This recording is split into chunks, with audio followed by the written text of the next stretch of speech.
డెఫినెట్గా మా మంత్రివర్గంలో కూడా చర్చించడం, తొందరలోనే మంత్రివర్గం ఒక ఉపసంఘాన్ని ఏర్పాటు చేసుకొని పునర్విభజన చట్టంలో కేంద్రం నుంచి రాబట్టుకోవాల్సిన అనుమతులు కానీ నిధులు కానీ, పక్క రాష్ట్రంతో సమస్యల పరిష్కారం కోసం చర్చలు కానీ, వీటన్నిటినీ ఇది నిరంతర ప్రక్రియ. మా ప్రభుత్వానికి ఎలాంటి భేషజాలు లేవు. నాడు జగన్మోహన్ రెడ్డి గారు ముఖ్యమంత్రి ఉన్నప్పుడు ఆంధ్రప్రదేశ్ భవన్ సమస్యను పరిష్కరించుకున్న మేము వస్తానే. నేడు చంద్రబాబు నాయుడు గారు ఉన్న వారు పక్క రాష్ట్ర ముఖ్యమంత్రి, వీలైనంత మేరకు సానుకూలంగా ఉన్న సమస్యలు పరిష్కరించుకుంటాం. ఇంకేమైనా మిగిలితే appellate authority government of India, government of ఇండియాలో కూడా పరిష్కారం కాకపోతే కోర్టులు ఉండనే ఉన్నాయి. సో వివిధ వేదికలను ఇరు రాష్ట్రాల సమస్యల్ని పరిష్కరించడానికి పక్క రాష్ట్రం అభివృద్ధి చెందితే మేము అసూయపడేది లేదు.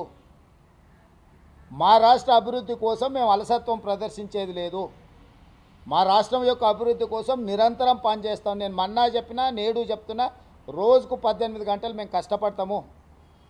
తెలంగాణ పునర్నిర్మాణాన్ని చేస్తాము. తెలంగాణకు ఒక మంచి రోల్ మోడల్ స్టేట్గా తీర్చిదిద్దుతాము. దానికోసం మేము నిరంతరం పనిచేస్తాం. ఇంకా చేయాలి. ఇప్పుడైతే ప్రాపర్టీ ఆస్తి పాపకాలు జరిగిపోయినాయి. ఇక ఇప్పుడు మొన్నటి వరకు ఎన్నికలు ఉన్నాయి. ఇప్పుడు నిర్మాణాలు ఎట్లా, నిర్వహణ ఎట్లా, ఏ విధంగా ముందుకెళ్ళాలనేది చర్చించి నిర్ణయం తీసుకుంటాం. చేసుకొని ఎవని ఇష్టం వాంది. ఎవడొద్దంటాడు? ఎవడన్నా తల కిందికి పెట్టి చేతుల మీద నడుస్తా అన్నాడు అనుకో, నేనేం చేస్తా? ఎవరికైనా పిచ్చి ఉందనుకో, ఎవడన్నా అంగిప్పుకొని తిరుగుతా అన్నాడు అనుకో, అంగిప్పుకొని తిరిగితే మంచిది కాదురా, తొడుకొని తిరుగు అంటాం. లేదు ఇట్లా అంటే పోరా నీ కర్మ అంటాం. 18 గంటలు నా రాష్ట్రం కోసం పనిచేస్తా అంటే ఎవరికి ఏడో నొప్పి అయింది? ఏం సమస్య?